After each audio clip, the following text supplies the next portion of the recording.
Muy buenas para todos, sean bienvenidos a la exposición del grupo número 1, la cual lleva como título Técnicas histológicas y microscópicas.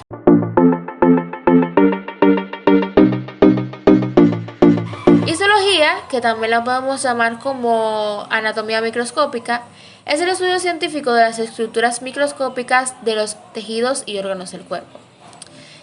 La histología moderna no es solamente una ciencia descriptiva, sino que también incluye muchos aspectos de la biología molecular y celular. Las técnicas utilizadas por los histólogos son diversas en extremo y en la actualidad los estudiantes en los laboratorios de histología utilizan ya sea la microscopía óptica o con mayor frecuencia la microscopía virtual, que representan métodos para examinar muestras microscópicas en la pantalla de un ordenador o de un dispositivo móvil. Anteriormente se realizaba una interpretación más detallada de la microanatomía con un microscopio electrónico, tanto con un microscopio electrónico de transmisión como con un microscopio electrónico de barrido. Hoy, el microscopio de fuerza atómica también puede proporcionar imágenes de alta resolución que son comparables o se puede decir que incluso son mejores que las que son obtenidas a través del microscopio electrónico de transmisión. Tanto el microscopio electrónico como el microscopio de fuerza atómica, debido a su mayor resolución y más útil aumento, suelen ser el último paso para la adquisición de datos a partir de muchas técnicas auxiliares de la biología molecular y celular. Algunas de estas técnicas auxiliares incluyen la histoquímica y la citoquímica, la inmunoquímica y las técnicas de hibridación, la autorradiografía, el cultivo de tejidos y órganos, la separación de células y orgánulos por centrifugación diferencial y microscopios y técnicas microscópicas especializadas. Ya conociendo esto, podemos continuar con lo que es la preparación del tejido, la cual se lleva a cabo mediante una serie de pasos. En este está la inclusión, sesión y montaje, la tinción y confección de un preparado definitivo. El propósito de este es frenar la actividad enzimática o la degradación, evitando así la difusión de peptidos hacia afuera o dentro de la célula, preservando también el tejido en una forma similar a su estado vivo. El líquido más utilizado para este tipo de procedimientos es, como ya conocemos, el formol, el cual permite estar así por varios años de fijación. Para llevar a cabo la preparación del tejido se debe llevar en cuenta una serie de pasos. El primer paso, un pequeño pedazo de una muestra recortado para poder entrarlo en un portaobjetos. Después de esto, la muestra se pasa por alcohol de diferentes tipos de degradación para que éste se pueda deshidratar. Después de poner la muestra en deshidratación por varias horas, lo que hacemos es llevar la muestra a un solvente. Este solvente es llamado silol. Este silol tiene un buen aroma, pero es un producto tóxico. Este paso es mayormente conocido como el paso de diafanización. Esto es debido a que después de que pasa por un proceso de deshidratación, el silol lo que hace es que disminuye el porcentaje de alcohol que se encuentra en la muestra y lo que hace es diafanizar el tejido. Como pueden ver en pantalla, quedan evidenciadas dos muestras, una de ellas está más clara que la otra. Eso es debido al uso del silol en la muestra principal. Lo que hace el silol es que pasa de un color opaco a un color carameloso, lo que es el tejido.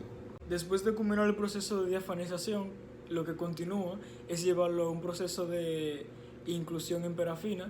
La parafina de fábrica la mayoría de las veces viene lo que es un bloque grande. Lo que se hace es que se coge una pequeña muestra y se lleva a la estufa para que ésta se pueda poner líquida.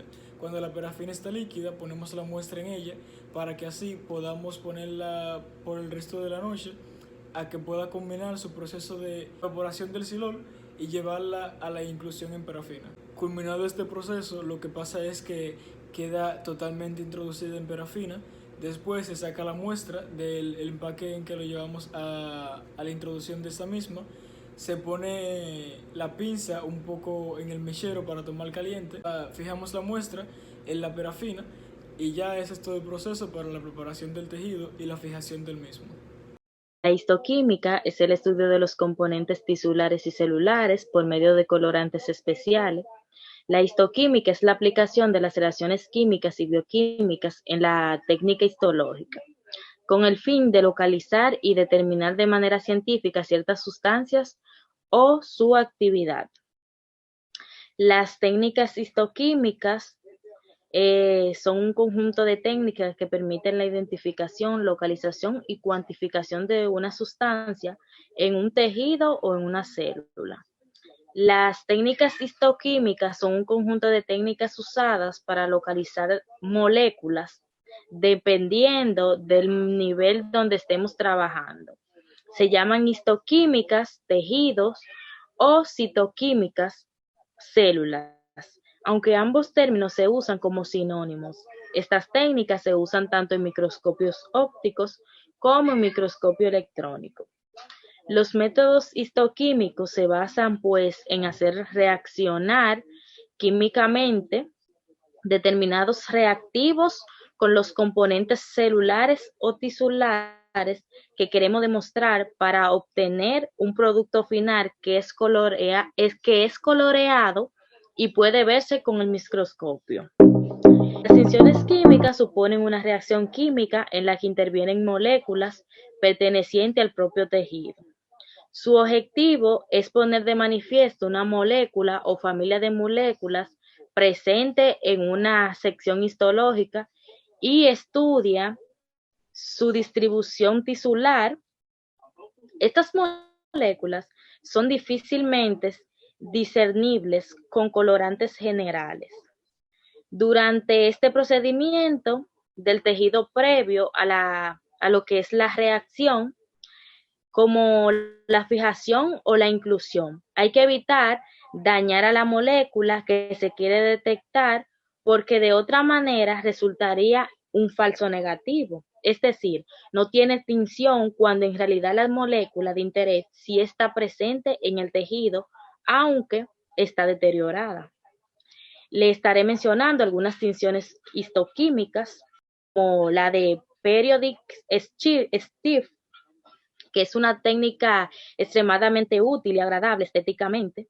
Las sustancias que continúan grupos glicol o sus derivados aminos o alquilaminos son oxidados por los ácidos periódicos para formar dialdehidro, que se combinan con el reactivo de Schiff para formar un compuesto insoluble de color magneta. Las tinciones para microorganismos incluye técnicas para las bacterias gram positivas y gram negativas, microbacterias, ácidos resistentes, hongos y parásitos. Dependen de la presencia en el tejido de una sustancia, a menudo del grupo fenólico, tales como las catecolaminas o indolaminas, que reduce las sales de la plata y otros metales. Las tinciones argentafines y argirofilas. Las tinciones amiloide es la tinción llamado rojo Congo, que es considerada como la técnica más fiable y práctica para detectar amiloide. Las tinciones de retículo demuestran tanto las fibras reticulares como materiales de la membrana basal, que consiste en las fibras finas del colágeno tipo 3, muy extendida en el tejido conectivo. Y por último, las tinciones tricrómicas, que el valor principal de este grupo de tinciones es la evaluación del tipo y cantidad de material extracelular. Las tres estructuras tisulares demostradas por los tres componentes de los tintes son los núcleos, el citoplasma y el colágeno extracelular, respectivamente. Hola, mi nombre es Nico Salvador, soy el número 40 y les voy a continuar hablando acerca de la citoquímica. La citoquímica es el área de la citología que se dedica a examinar la ubicación y la composición química de las sustancias presentes en la célula. Para cumplir con sus objetivos se recurre a la observación a través de los microscopios. En la citoquímica existen diferentes métodos. La utilización de colorantes es uno de los métodos más empleados por la citoquímica, aplicando diferentes tintes y apelando a un microscopio óptico. Se pueden ver las reacciones químicas que tienen lugar sobre sustancias determinadas en el interior de la célula. Otras posibilidades que están en la citoquímica es que haga uso de sustancias fluorescentes para hallar el emplazamiento preciso de una estructura. En este caso, las reacciones pueden visualizarse mediante microscopios fluorescentes. La citoquímica, como la histoquímica, tiene diferentes técnicas. Los métodos que he dicho anteriormente son algunos de los que se usan en las diferentes técnicas de la citoquímica. El uso de colorantes para generar reacciones pertenece a la citoquímica clásica. Gracias a esta técnica es posible identificar y ubicar las macromoléculas y los compuestos en el interior de las células. Entre las reacciones colorimétricas más usadas en esta técnica se encuentra la de rojo-oloseo, verde-Janus, técnica de Switch, Sudán rojo y Feulheim. También está la técnica de la citoquímica electrónica, para la cual se usa un microscopio electrónico y permite la detección de la actividad enzimatizada en las células enteras. Por otra parte, tenemos la inmunocitoquímica no fluorescente, la cual se practica marcando los anticuerpos con sustancias que pueden producir reacciones citoquímicas. La coloración en este caso suele ser muy intensa. La fisicocitoquímica electrosférica, en cambio, sirve para el reconocimiento de algunos componentes de las organelas que se obtienen en solución por medio de la lisis de las células. Esta técnica citoquímica permite la identificación de complejos a través de la electroforesis. Las reacciones químicas, tampoco podemos dejar de lado la citoquímica automatizada, la base de la citoquímica de flujo, una tecnología gracias a ella podemos ver varias características de las células de manera más de cerca. La citoquímica aparte tiene diferentes aplicaciones. La citoquímica se puede aplicar en la histología y en la hematología. Un ejemplo de esto es para generar conocimientos acerca de las descripciones y diagnósticos médicos.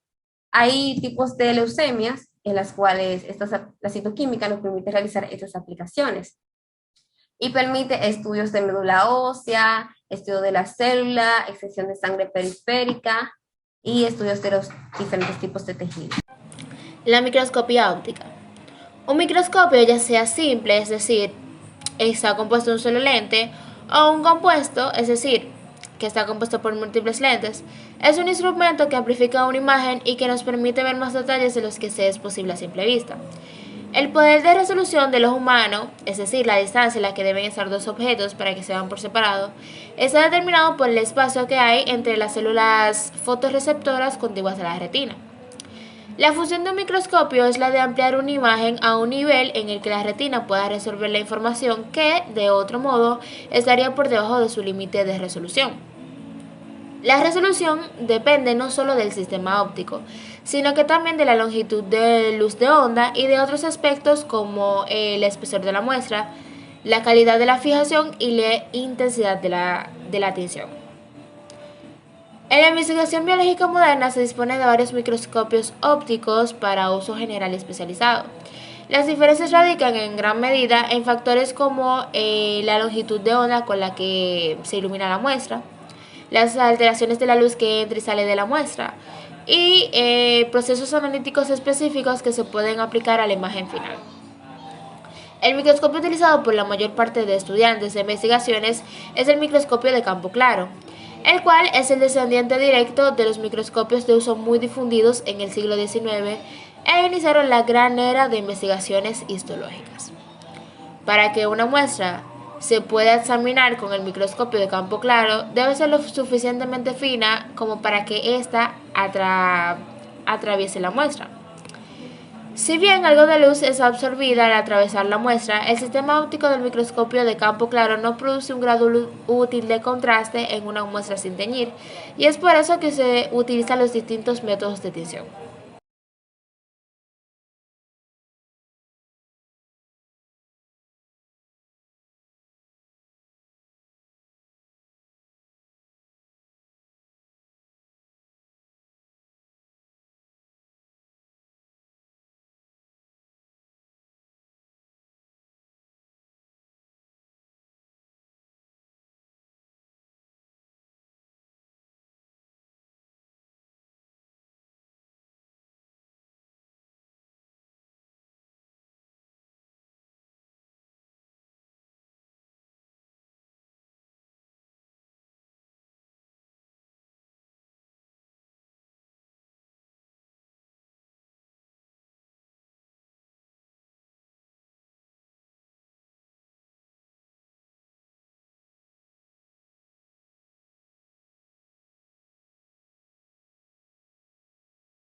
Examen de un preparado histológico con el microscopio óptico.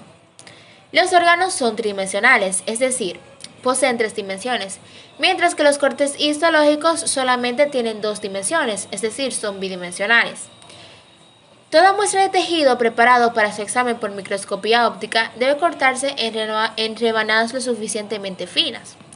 Por tanto, de una muestra tridimensional de tejido se obtienen cortes bidimensionales. Uno de los mayores desafíos que enfrentan los estudiantes que utilizan el microscopio óptico para estudiar la histología es el tratar de reconstruir mentalmente la tercera dimensión faltante. Además del microscopio de campo claro, en los laboratorios clínicos y en las investigaciones se utilizan otros sistemas ópticos. Algunos de ellos se utilizan para aumentar el contraste sin teñir, como lo es el caso del microscopio de contraste de fases, mientras que otros están diseñados para visualizar las estructuras mediante el uso de técnicas específicas como lo es la inmunofluorescencia. Tal es el caso de los microscopios de fluorescencia y confocales. El microscopio de contraste de fases permite el examen de células y tejidos sin teñir y resulta especialmente útil para el estudio de células vivas. El microscopio de contraste de fases aprovecha las pequeñas diferencias en el índice de refracción que hay en diferentes partes de una muestra de células o tejidos. La luz, que atraviesa regiones de índice de refracción relativamente alto, como en las zonas más densas, se refracta y queda fuera de fase con respecto a las de luz que ha pasado por la muestra. En la microscopía de campo oscuro, la lente objetivo no capta la luz directa proveniente de la fuente luminosa. En la microscopía de campo oscuro, solo la luz refractada por las estructuras de la muestra penetra en el objetivo.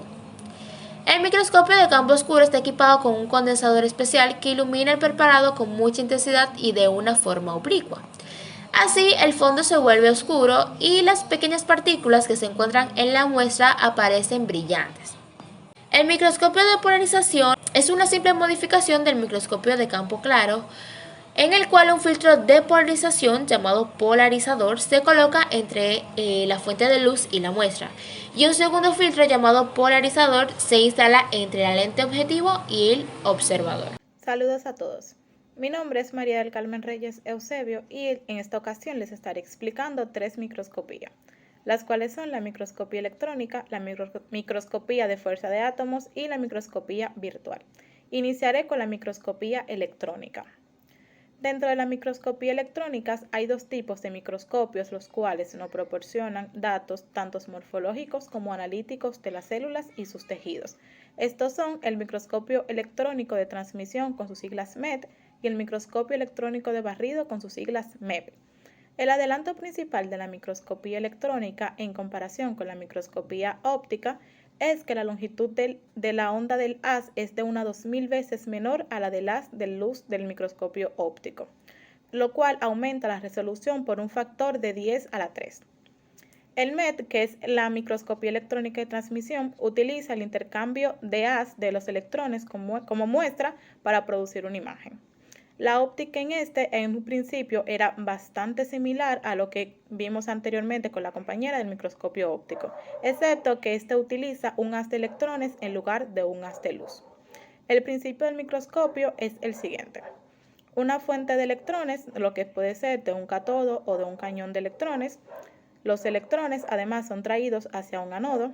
Otro principio es una diferencia eléctrica entre el cátodo y el anodo, lo que imparte un voltaje en los electrones de aceleración de entre 20.000 a 200.000 voltios, lo que genera un haz de electrones, un microscopio óptico. La lente condensador moldea y cambia el diámetro del haz de electrones que alcanza el plano de la muestra. La preparación de rutina de muestras para la microscopía electrónica de transmisión comienza con la fijación en glutaldehído seguida de un enjuague de solución amortiguadora buffer y la fijación con teróxido de osmio. Dada la limitada capacidad de penetración de los electrones, los cortes para la microscopía electrónica de transmisión de rutina oscilan entre los 500 a no más de 150 nanómetros. También, debido a los abrasivos utilizados para afilar las cuchillas de acero, dejan rayas inaceptables en los cortes para la MET. Se utilizan cuchillas de diamante como un afilado casi perfecto. Por otro lado, La tinción de rutina de los cortes para la microscopía electrónica de transmisión es necesaria para aumentar el contraste inherente del modelo de los detalles estructurales celulares sean fáciles de ver y fotografiar. La criofactura es una técnica especial de preparación de muestras para la microscopía electrónica de transmisión, de importancia especial en el estudio de las membranas. El tejido que se ha de examinar puede estar fijado o no. En el caso de que sí esté fijado, procederemos a que el fijador se elimina de la muestra antes de proceder. Esta se deja en crioprotector como el glicerol infiltrante en el tejido y a posterior se congela rápidamente a menos 160 grados Celsius. La formación de cristales de hielo se evita por el uso de crioprotectores. El tejido congelado se coloca en el aparato de criofactura que posee una cámara de vacío y se percute en el bordaje de una cuchilla o navaja. El plano de factura pasa perfectamente a través de la parte hidrofóbica de la membrana plasmática, de manera que ésta queda expuesta en su interior. Con esto pasa lo que es la microscopía electrónica de barrido, con sus siglas MEP. Esta tiene un poder de resolución de 2.5 nanómetros. El haz de electrones no atraviesa la muestra, al contrario de la MEP, sino que explora o barre, de ahí viene su nombre, su superficie.